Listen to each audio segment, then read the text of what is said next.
All right, I got to talk about BBB.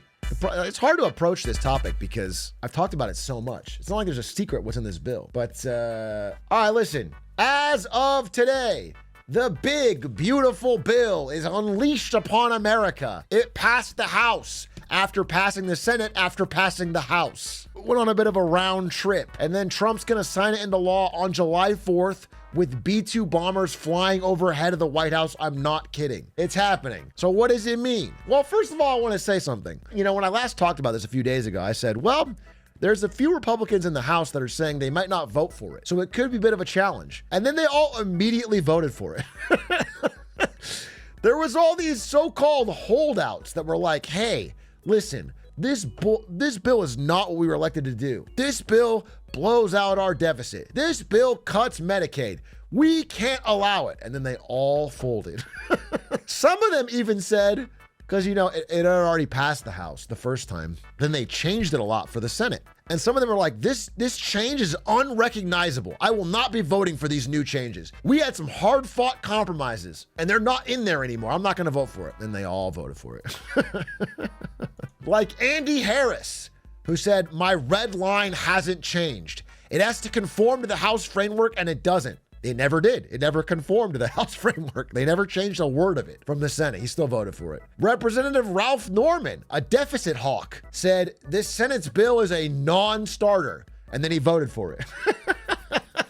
Marjorie Taylor Greene said, like, I hadn't even read the bill the first time, but when it comes back, I'm not voting for it. She voted for it. They all did. There's basically only one guy who stuck to his principles. And while I don't agree with him on everything, he at least is a principled deficit hawk. That's Thomas Massie. This guy has said from the beginning he won't vote for it because of the deficit, and he stuck to it, and he's never not voted for it. He didn't vote for it the first time and for the second time, so I'll give it to him. Brian Fitzpatrick also didn't vote for it, but for less admirable reasons. But anyway, that's it. These two. That's the only two Republicans that didn't vote for it. So it actually passed with flying colors. Democrats all voted against it. Ideally, this bill wouldn't pass, and it's because 40 Republicans didn't vote for it, and maybe like 10 Democrats did. Do you know what I'm saying? It actually just continues this dark, dystopian, gridlocked role we're in, where every piece of legislation has everybody from one side voting yes, and everybody from the other side voting no, and like one people flip left or right. We are absolutely cooked and split on everything. There is no bipartisan legislation anymore.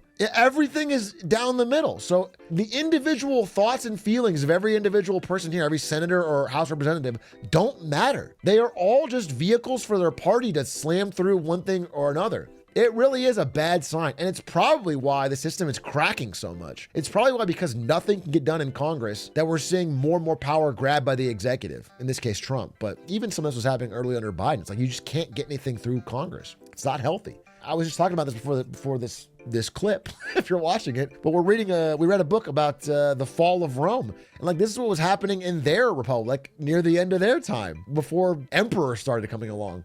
Once things become so gridlocked, you can't pass legislation, let alone legislation quick enough for people to respond to the changing world. I mean, how is Congress ever going to get a real serious AI bill passed to deal with like the changing world of AI when everything is so gridlocked? It's not a good sign. It's not a good sign. However, speaking of AI, there was one good thing to come out of this bill, and I do want to be fair and balanced Fox News about it. Here's the one good thing. The first version of this bill had a law that said you could not regulate AI at all for 10 years. Then in the debates, they struck that down to 5. Then in the Senate debates, they struck that down to 0. It is now out. It's not part of this bill. There is nothing stopping AI regulation in the big, beautiful bill that passed. So at the very least, it's open, and states can still do it too. Maybe you've heard of that 10-year ban and was worried about it. It's not in there anymore. That is a good sign. That is the end of my good side of this bill. I could talk about the bad for a bit. Now, I've talked about this before, but I sort of want to lock you in on some of the unique things that maybe you should know, because this is now law. It's now important to know how your world's going to change. The major things that you're probably going to hear about: it cuts a lot of people off of SNAP, which is like food assistance, and it cuts a lot of people off Medicaid, like 11 million. Roughly 11 million people, a million few people are going to have Medicaid. So this is healthcare for poor people, and this is like food assistance for poor people. These things are cut to save the government money so that it can give large tax cuts to wealthy people. That is the point of the bill. It's the majority of the bill. There are other things in the bill other than tax cuts, and I'll talk about them. Mainly, the most expensive things other than the tax cuts are the following.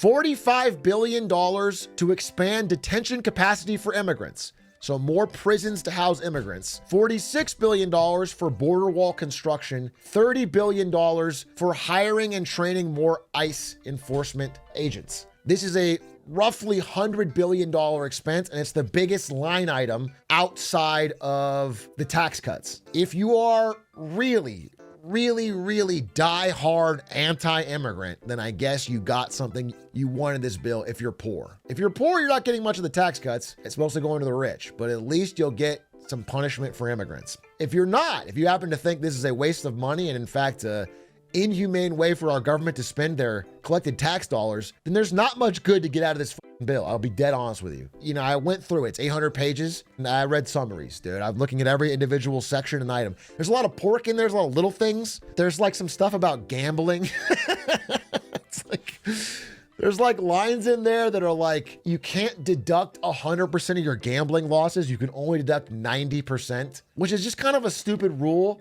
Because then if you're somebody who wins $200,000 gambling and loses $200,000 gambling, you now owe money to the IRS, even though you made zero total dollars. It's just a stupid way to run the thing. It doesn't make sense. Like, deducting your gambling losses is fine because it's compensated by your gambling income. You know what I'm saying? It just makes sense. So it's just kind of a silly thing that I guess is to help the government raise more money to make this bill seem justifiable. Not that anybody should shed a tear over this, but it does end like all professional gambling, like pro poker and stuff doesn't really make sense in a world where your wins are counted 100% for taxes, but your losses are only 90%. So over time, if you're even close to break even, you're losing money. But other than that, all it does is just raise taxes on people who gamble. I guess it could be a drag on gambling, which is somewhat good, maybe, if people respond to incentives like that. You know, it funds the ICE detention centers that are now being used. Look, in places like Florida, for example, if they arrest a lot of immigrants, the work they were doing is not done. And so some of these ICE detention centers are turning into like low-key sub-minimum wage, almost essentially slave houses, where they're putting them to work on the things they were doing before, but instead of being under the table, it is now paid through the government. I mean, it's like a labor camp. It's pretty horrendous, really, when you think about it. That's happening in southern states. I'm trying to think of something to lighten the mood here. Oh, there was something to lighten the mood. Picture this, right? Speaker of the House, Mike Johnson. He's trying to get this bill passed through the House, trying to rush it through so they can sign it by July 4th. He's got every Republican, all of them who said they wouldn't vote for it, he's got them to say yes. It's time to vote. One guy says, hey, I need to fly back home to get a change of clothes. It's Scott Perry. Scott Perry said, I can't vote on this without looking fly. I need to fly back to Pennsylvania to get a fresh change of clothes. This is a real thing that happened. Mike Johnson said, listen, I will loan you clothes. But Perry refused the offer, flew home, got the clothes, flew back, voted, and passed it. And I guess he looks all right. Let's check. He's got the American flag pin. Yeah, again, people will point out a lot of little tiny things in this bill, and some of them are annoying or some of them are weird. Most American bills have a lot of weird little things in them. But I can't stress enough that the main thing is just tax cuts. Primarily for rich people and primarily for old people.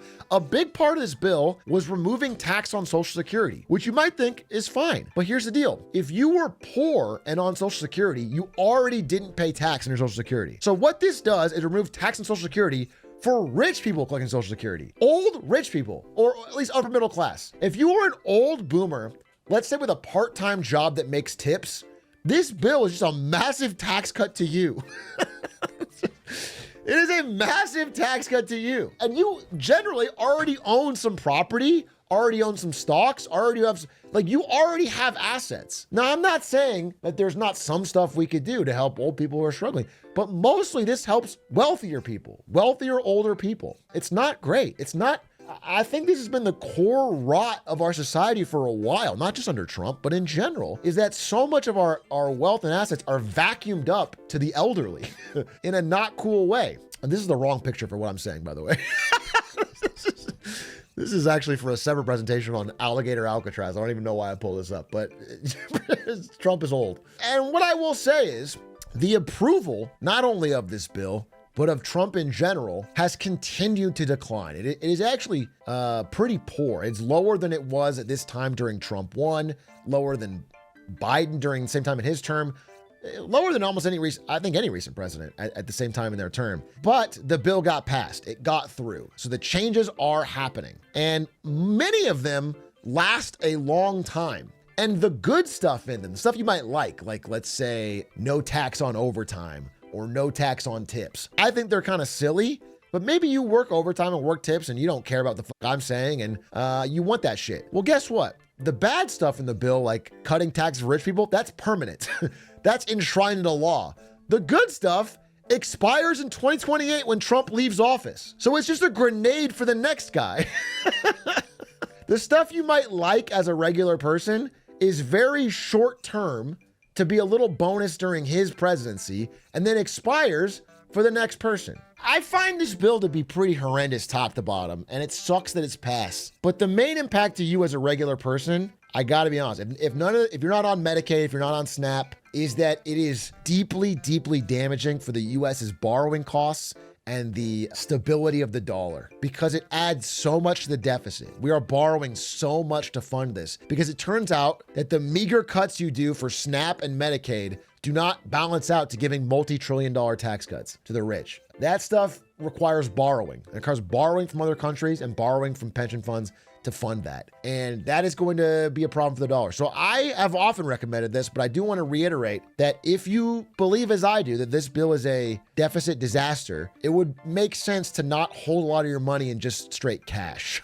That's always been a bad idea, but cash is truly trash following this, in that it will continue to be weak. I don't have a deeper thing to say here. This is not a great bill. It sucks that it passed. I really feel frustrated with the holdouts, quote unquote, who said they would stand up for something and then didn't, and then just caved upon one call from Trump. But that's the update. That's where we're at. Maybe if there's anything that I find deeper that might be good, I will bring it up. I'm not going to ignore it. I'm not going to hide it. But I just want you to know that the majority of the money and the time and the effort of this bill is going to things that kind of suck. Now, Trump will tell you, and he's going to say this again on the 4th, that the main good thing about this bill is that these tax cuts are going to spur incredible growth. We're going to grow 10 times faster because these tax cuts are going to unlock a wave of hiring and growing and building. And I am skeptical. We'll have to see. That's all I can say. At this point, it's happening. At this point, it's law. I can't change anything. Whatever little influence I could have to make people mad about this bill, I try. I made some videos. It's out. It's happening. So we're going to follow up. We're going to see. If you're upset about it, I understand you. If you want to be more hopeful, I understand you as well. But that's where we're at. That's the update. Take a look. It's in a book, Reading Rainbow. Do you think Trump vetoes it to get a poll boost? Wouldn't that be the most insane 9D chess thing of all time? Trump spends all this time making the big, beautiful bill big and unpopular, and then last second, after getting everyone to vote for it, he vetoes it and then shames everybody that voted for it. Oh, and then he brings Elon back. Oh, that's the last thing I want to say. This again shows the limits of Elon Musk's power. Donald Trump was on one side saying, vote for this, or I'm going to talk shit about you on Truth Social. And Elon was on one other side saying, don't vote for this, or I will use all I have on this earth to get you voted out. And everyone said, I'm going with Trump. Not a single Republican senator or House representative was afraid of Elon Musk using all of his Twitter power and money to get them primaried, which is pretty hilarious, I guess, because he really went all out. He had a wave of tweets saying, like, this is my God's mission on earth to punish you if you vote for this, and nobody cared. Clearly, in this battle between Elon and Trump, Elon is coming out as the loser. And in fact, Tesla is the only major tech stock not mooning right now, as we're in a euphoric era in the stock market because of people not seeing how this declining car sales company with no government allies is going to make it. So that's where we find ourselves. Thanks for watching this Big A clip. Hey, just put something funny at the end. Find some old clip and put it at the end. End on something else. I heard Jason the Ween plays a mean Teutons. Dude, isn't it? I just want to say this. So I'm going to Lud's birthday party soon, his big 30. And I am trying to find, if anyone has a clip of this, my God, this would be hilarious. It's so funny that he hangs out with people. Like, okay, we've been streaming for long enough that there are clips of Ludwig calling me on death's door old. when I was 28. When I was 28 and Lud was what, 24? He's saying, you are dead. You are so old. I'll never be that old. You're so creaky. It would be so funny to find some of those clips as I go to his 30th birthday. Because now he's hanging out with like 22-year-olds. He's 30 and he's trying to clout farm 22-year-olds. Like, bro, come on. Come on, dude. He's Lex Luthering.